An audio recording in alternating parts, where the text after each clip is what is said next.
Welcome back to another episode of Frank's Big Day. Today we're going to work on the middle section of the bumper, see if we can't stick it all together. Hope you stick around and watch what happens.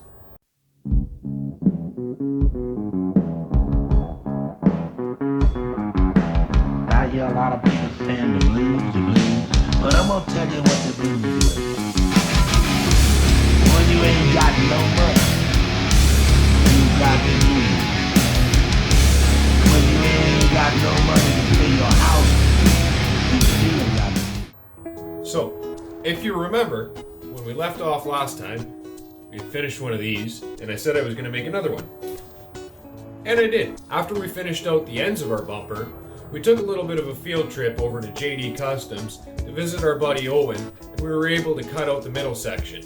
We were able to use the plasma table, and that let us cut in our provision for the middle light bar without having to try and screw around too much doing it by hand. There's no way we would have been able to produce the quality of results that we were able to get with the CNC table.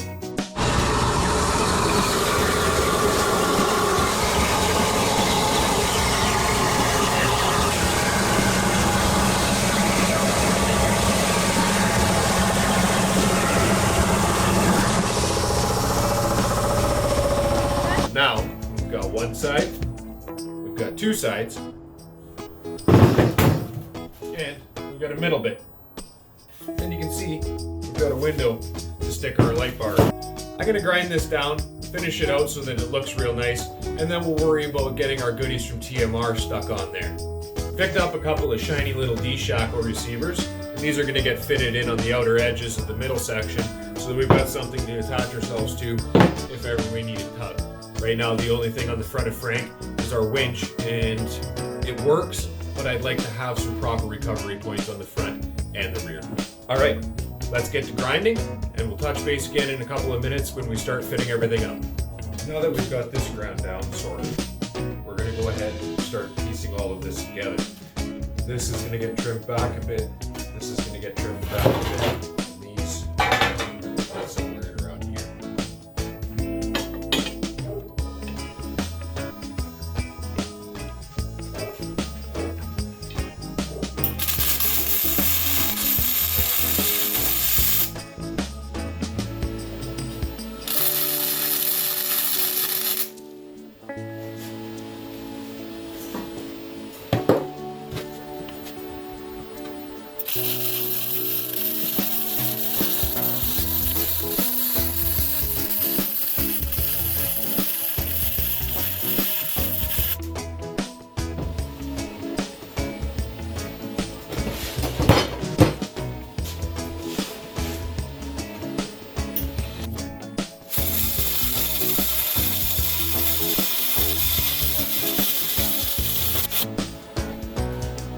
We've got them welded on preliminary. We're going to do a little final welding after.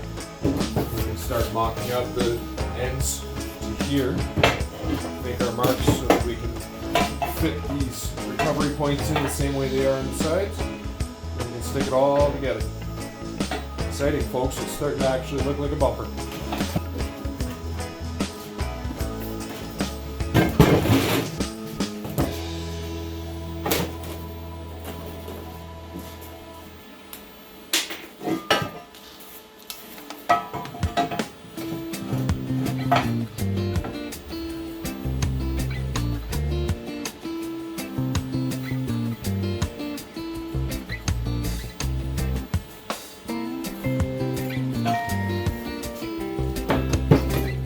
It's not going to take very much for those to slot it in.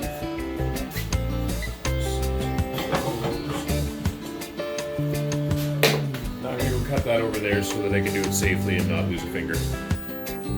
Alright, now we got that mostly fit up. Let's pack it all together. See what kind of shape it looks like. I'm using the table to keep everything square across what will be the top, because that's all supposed to be on the same plane, and it's letting me keep everything, hopefully, the way it should be when it's all done.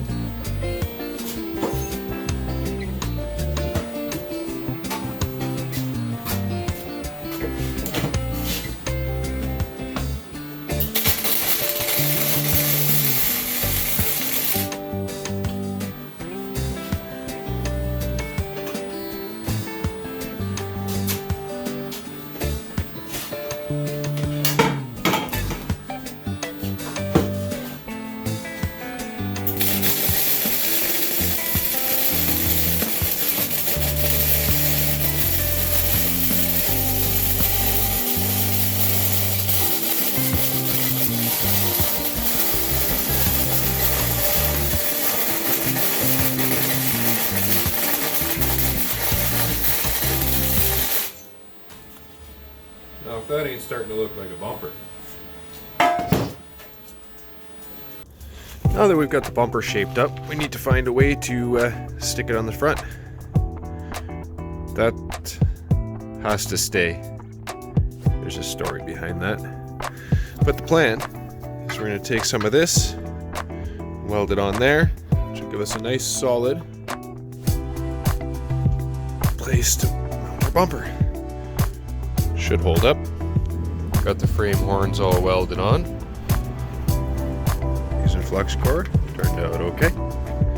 They just need to be drilled for our bolt holes now, but the bumper is going to bolt in through the top, and then one through the side.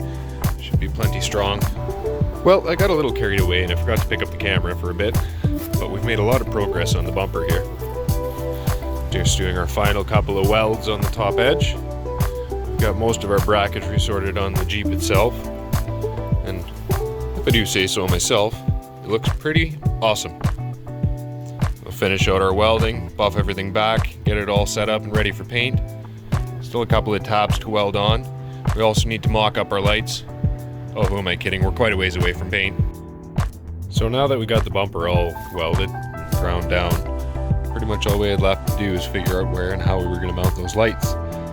Decided to play around a little bit with a few spots and settle on that. I think that's going to look the best. I just threw that grill in there for right now so I could get a visual on it. Boy, does he look different than last year. So we got the 14-inch bar tucked in down there. And then we got the pair of 5-inch lights around there. And in behind down there on the back side, we're going to have our rock lights. We'll have one on each side there, and then a few more under the tub towards the back. Let's do some more welding, and we'll touch base once we make some more progress. So now that we did a little bit of figuring and measuring and looking and deciding what was pleasing to the eye, we settled on about 11 3/8 in off of the rim for our round lights. Mark that. 11 3/8.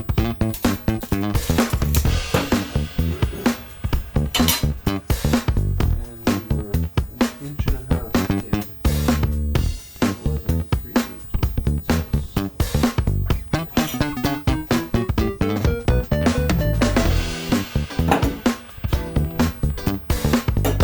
Now our rock lights. So we set the 5.5 inches.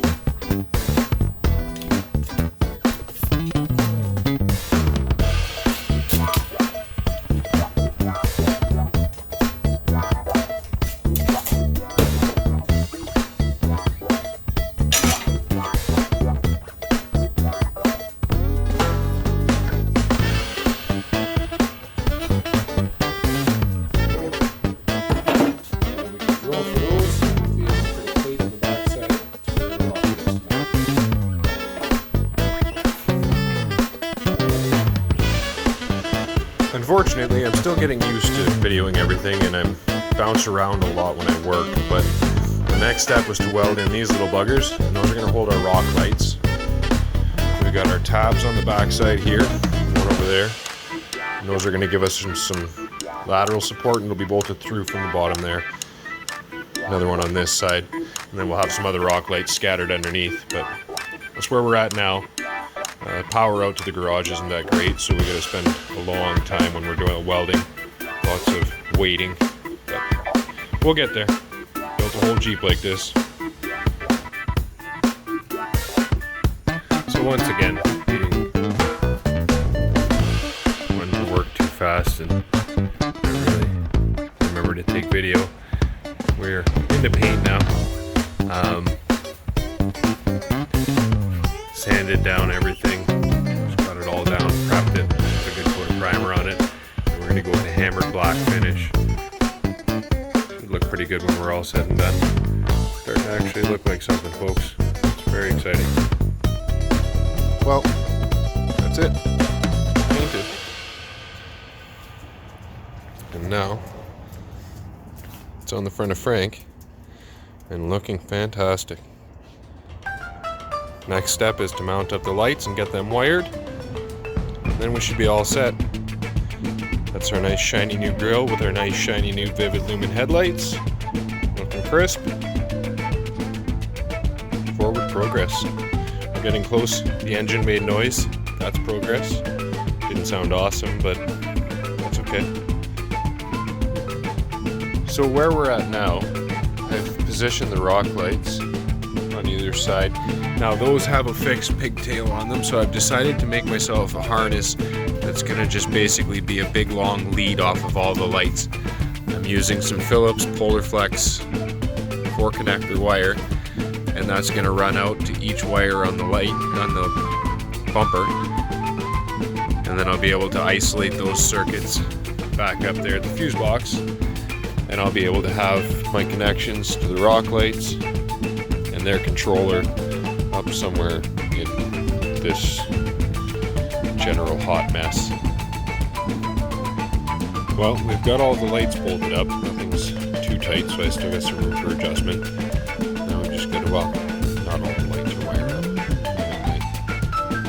My rock lights still dangling, those need to be bolted on. Most of the lights are wired up and are bolted up, I should say. None of them are wired up. That's the next step. That's why there's wires dangling. Anyways, looks good. I'm happy. Can't wait to see it all lit up. Well, there we go. We got it stuck on there, hopefully for the last time. Throw some bolts in it. Got a little bit of wiring to finish up. Unfortunately, I didn't grab any of the right size connectors. So we'll bolt it into place, smile, and finish wiring it up tomorrow, I guess, or maybe Monday. Alright guys, the weather's kind of taking a turn, and it hasn't really improved, so until I get the wiring connectors, there's not much more I can do. I think we'll call this an episode. Next week we're going to show you off what we did to finish up the wiring. We'll show you how we got that front rail looking the way it does, and pretty soon we'll get nice out and we'll be able to take Frank out and show you what he does in his element. Thanks for watching. Like, subscribe, comment below, share this with your friends, and we'll see you next week.